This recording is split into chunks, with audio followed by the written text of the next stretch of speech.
இன்றே டவுன்லோட் செய்து உங்கள் ஃபேவரட் ஷோக்களை என்ஜாய் பண்ணுங்க. திடீர்னு சொல்றேன்னு தப்பா எடுத்துக்காதீங்க. அதாவது ஆபரேஷன்ல மூச்சுக்குழால ஒரு அடைப்பு இருக்கு. அதையும் சேர்த்து பண்ணிட்டா நல்லது. அதுக்கு இன்னும் 25,000 மேற்கொண்டு கட்டணும்.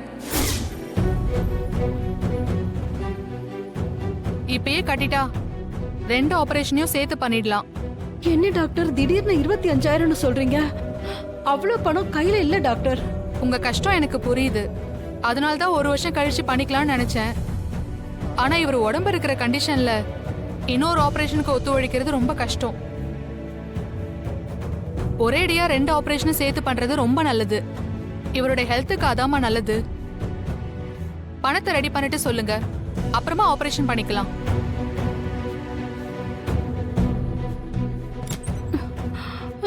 என்னங்க டாக்டர் இப்படி சொல்லிட்டு போறாங்க? இவங்க வந்து 30,000 தான் கொடுத்தாங்க. இப்படி கையில மொத்தமா எவ்வளவு வச்சிருக்க? அங்க இங்கன்னு இப்படி பொறுக்கி போட்டா கூட ஒரு 5,000 ரூபாய் தாங்க தேரும்.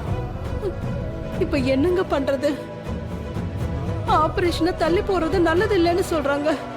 சரி விடு கமலா, இப்ப வருத்தப்பட்டு என்ன பண்றது? ஆண்டவன் என் தலையில என்ன எழுதி வச்சிருக்கானோ அதானே நடக்கும். ஏங்க இப்படி எல்லாம் பேசுறீங்க?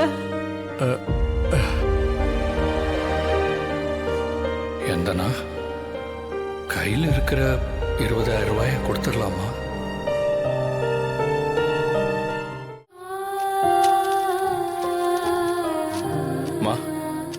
இந்தாங்கம்மா, இதுல 20,000 ரூபாய் இருக்கு. முதல்ல போய் அப்பாவுக்கு ஆபரேஷனுக்கு பணத்தை கட்டுங்க. நான் உன்கிட்ட 30,000 தானே கேட்டேன், அதை நீங்க கொடுத்துட்டீங்கல்ல. இந்த ஆபரேஷனுக்கு நான் வேற எங்கேயாவது புரட்ட முடியுமான்னு பாக்குறேன். கடைசி நேரத்துல எங்க போய் புரட்டுவீங்க? பரவாயில்ல, இத வாங்கிக்கோங்க. முதல்ல ஆபரேஷன் நல்லபடியா நடக்கட்டும். பெத்த பிள்ளைங்க கூட மனசு வந்து இப்படிலாம் பண்ண யோசிப்பாங்க. ஆனா நீங்க 2 பேரும் சட்டுன்னு பையில இருக்கிற காசை எடுத்து கொடுக்குறீங்களே. நாங்க 2 பேருமே உங்களை அப்பா அம்மாவை தான் மனசார நினைக்கிறோம். அப்படி இருக்கும்போது நாங்களும் உங்க பிள்ளைங்க மாதிரி தானே.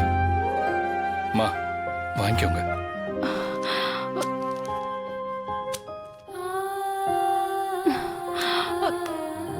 நிச்சயமாப்பா, நீங்க 2 பேரும் என் பிள்ளைங்க தான்.